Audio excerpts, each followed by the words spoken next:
సిబ్బంది కొరతను అధిగమించడానికి రాత్రిపూట దొంగతనాలను నివారించడానికి అత్యాధునికమైన నైట్ విజన్ కలిగిన డ్రోన్లను ఉపయోగించడం జరుగుతుందని శ్రీ సత్యసాయి జిల్లా ఎస్పీ ఎస్ సతీష్ కుమార్ తెలియజేశారు. జిల్లా ఎస్పీగా బాధ్యతలు చేపట్టిన తర్వాత మొట్టమొదటిసారిగా శుక్రవారం హిందూపురం విచ్చేసిన ఎస్పీ స్థానిక విలేకరులతో మాట్లాడారు. గంజాయి స్మగ్లింగ్పై ప్రత్యేక దృష్టి సారించడం జరుగుతుందన్నారు. సోషల్ మీడియాలో తప్పుడు ప్రచారాలు చేసే వారి పట్ల కఠినంగా వ్యవహరిస్తామని ఎస్పీ పేర్కొన్నారు. హిందూపురంలో ట్రాఫిక్ సమస్యను అధిగమించేందుకు చర్యలు తీసుకుంటామన్నారు. తరచూ నేరాలకు పాల్పడే వారిపై నగర బహిష్కరణ చేయడం జరుగుతుందన్నారు. విలేకరుల సమావేశంలో జిల్లా ఎస్పీతో పాటు డిఎస్పీ కేవి మహేష్, సిఐలు ఆంజనేయులు, అబ్దుల్ కరీం పాల్గొన్నారు. డిస్కషన్ రూరల్ యూపీఎస్ అర్బన్ అంటే అప్గ్రేడెడ్ పోలీస్ స్టేషన్ తర్వాత హిందూపూర్ టూ టౌన్ అందరూ కూడా ఈరోజు రావడం జరిగింది. సో అందరితో పాటు ఇంటరాక్షన్ చేయడం ఆల్రెడీ శాంతి భద్రతగా ఉంది. యాక్చువల్లీ అది అలాగా కొనసాగించాలి. మంచి టీం ఉంది జిల్లాలో. ఓవరాల్ పోలీసింగ్ కూడా బాగుంది. సో అది ఇంకా బెటర్గా ఎలాగా చేస్తాము. బికాస్ ఎస్డిపిఓస్ కానీ ఎస్ఐఓస్ కానీ టీం కూడా బాగుంది. సో ఇంకా చిన్న చిన్న విషయాల్లో ఇంకా ఇంప్రూవైజేషన్ ఎలాగా చేస్తాము, ఎస్పెషలీ లా అండ్ ఆర్డర్ పరంగా, ఎస్పెషలీ రౌడీజం పరంగా. అంటే పాత కేసెస్ ఉన్న వాళ్ళు ఎవరెవరు రౌడీస్ ఉన్నారో, పాత కేసెస్ ఇప్పుడు ఉన్న పొజిషన్ ఏంటి, అది ఇమీడియట్గా కన్విక్షన్ ఎలాగా తీసుకొని రావాలి. Preventive detection act PD act open చేయడం, తర్వాత ఎక్స్టర్న్మెంట్ నగర బహిష్కరణ చేయడం, ఇదన్నిపైన ఎక్కువ దృష్టి చేయబోతున్నాము. అదేవిధంగా గంజా పరంగా కూడా ఆనరబుల్ సీఎం గారి ఆదేశాల మేరకు గంజా ఫ్రీ డిస్ట్రిక్ట్గా మార్చాలనేది ఎయిమ్. సో దాని పరంగా ఎక్కడెక్కడ గంజా ఉంది అన్నది కూడా కొన్ని డీటెయిల్స్ కలెక్ట్ చేసుకుంటున్నాం. సో అదేవిధంగా ఎవరిపైన కేసెస్ ఎక్కువ ఉన్నాయో వాళ్ళందరినీ కూడా ఐడెంటిఫై చేస్తాము. వాళ్ళందరిపైన త్వరగా కన్విక్షన్ వచ్చినట్టు నేను ఆల్రెడీ చెప్పినట్టు పీడియాక్ట్ ఓపెన్ చేయడం.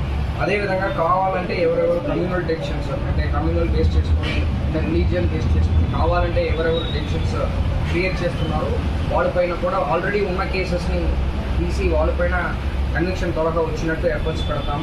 అదేవిధంగా సోషల్ మీడియాలో కూడా అనవసరంగా అంటే శాంతి భద్రతకి ఇబ్బంది కలిగించినట్టు ఎవరైనా పోస్ట్ చేస్తారంటే వాళ్ళపైన కూడా కఠిన చర్యలు తీసుకోవడానికి ప్లానింగ్ కూడా చేస్తున్నాం.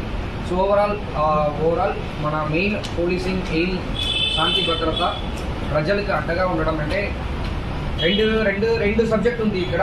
ఎవరు తప్పు చేస్తారో ఖచ్చితంగా వాళ్ళు పోలీసుని చూసి భయపడాలి. ఎవరు మిగిలిన అందరూ కూడా ప్రజలందరికీ కూడా పోలీసు మేము ఫ్రెండ్లీగా ఉండి వాళ్ళు పోలీస్ స్టేషన్ వచ్చిన వాళ్ళని బాగా రిసీవ్ చేసుకోవడం, వాళ్ళ ప్రాబ్లం ఏందని అడగడము, వాళ్ళకి మన చేతిలో ఉన్న సొల్యూషన్ని చెప్పడం. అంటే మనకి చాలా సివిల్ కేసెస్ కూడా ఎక్కువ వస్తున్నాయి. అంటే ల్యాండ్ ఇష్యూస్ సంబంధించిన కేసెస్ చాలా ఎక్కువ వస్తున్నాయి. దాన్ని కూడా వాళ్ళకి అవేర్నెస్ ఇవ్వడం, వాళ్ళు సివిల్ కోర్ట్ని అప్రోచ్ చేసుకోవాలా, వాళ్ళు ఎంఆర్ఓ దగ్గర ఫస్ట్ ఎవరు ల్యాండ్ అనేది కన్ఫర్మేషన్ చేసుకోవడం, ఇలాంటి వాళ్ళు కొన్ని అవేర్నెస్ ఇస్తూ కొంచెం అలాంటి ఇష్యూస్ కూడా చూడాల్సి వస్తుంది. తర్వాత చీటింగ్ కేసెస్ ఎక్కువ వస్తున్నాయి. మనీ ఇచ్చేసి తర్వాత మోసం చేసిన కేసెస్ కూడా ఎక్కువ వస్తున్నాయి. దాని పరంగా కూడా కొన్ని దృష్టి పెట్టాల్సిన అవసరం ఉంది. అదేవిధంగా ఈ మనీ లెండింగ్ అంటే ఎక్కువ వడ్డీలకి డబ్బులు ఇస్తున్న వాళ్ళపైన వస్తున్న కంప్లైంట్స్ని కూడా కొన్ని సిస్టమాటిక్గా తీసుకుని ఎక్కువ మంది ఎవరిపైన కంప్లైంట్స్ వస్తుందో వాళ్ళందరినీ కూడా సెగ్రిగేట్ చేస్తూ వాళ్ళపైన కూడా యాక్షన్ తీసుకోవడం, ఇలాంటి కొన్ని ప్లాన్స్ మేము వేసుకోవడం జరిగింది. రాబోతున్న రోజుల్లో మెల్లమెల్లగా మనం ఇంప్లిమెంట్ చేయడానికి ప్లాన్ చేస్తున్నాము. We will do our best. Me support అందరినీ ఉందంటే ఇంకా బెటర్ పోలీసింగ్ చేయడానికి ప్లాన్. స్థానిక సంస్థల ఎన్నికలు సమీపిస్తున్నాయి సార్. ఇంపార్టెంట్ ఇంకా మనకి ఒక 3-4 months ఉంది. యాక్చువల్లీ ఖచ్చితంగా ప్లాన్ చేయాలి. అంటే దానిట్లో కూడా పాత కేసెస్ ఏమేమి పంచాయతీ ఎలక్షన్స్లో పాత కేసెస్ని ఇన్వాల్వ్ అయిన కేసెస్ ఏ స్టేజ్లో ఉంది, వాళ్ళన్నీ కూడా ఛార్జ్షీట్ వేయడం జరిగిందా, ట్రయల్ స్టార్ట్ అయిందా, అదన్నది కూడా ఒకసారి మానిటర్ చేయాలి. తర్వాత ఎవరెవరు రౌడీజంలో ఇన్వాల్వ్ అవుతున్నారో మంచి టీం ఉంది. ఒకటే అది ఎగ్జిక్యూట్ చేయాలి. అంటే పోలీస్ స్టేషన్స్ తక్కువ ఉండడం అనేది ఓన్లీ మన Sathya Sai district Hindupur subdivision అనేది కాదు, ఓవరాల్ రాష్ట్ర వ్యాప్తంగా కూడా స్ట్రెంత్ అనేది తక్కువ ఉంది. రీసెంట్గా గవర్నమెంట్ రిక్రూట్ చేయడం జరిగింది. ఇప్పుడు కానిస్టేబుల్స్ వస్తున్నారు. నాకు ఫర్ ఎగ్జాంపుల్ ఇప్పుడు గుంటూరులో గతంలో ఎస్పీ గుంటూరు గారు చేసినప్పుడు దాదాపు 80 కానిస్టేబుల్స్ గుంటూరులో వస్తున్నది. ఇంకా ట్రైనింగ్ కంప్లీట్ అయిన వెంటనే వస్తారు. అదేవిధంగా ఇప్పుడు ఇక్కడ అంటే మన సత్యసాయి డిస్ట్రిక్ట్ ఎంతమంది టైం తెలియదు, చూడాలి. అదేవిధంగా కొత్త ఎస్ఐస్ కూడా వచ్చారు. రీసెంట్ రిక్రూట్మెంట్ జరగడం వల్ల టు ఎన్ ఎక్స్టెంట్ ఆ ప్రెషర్ కొంచెం తగ్గొచ్చు వాళ్ళు ట్రైనింగ్ అయ్యి వచ్చిన వెంటనే.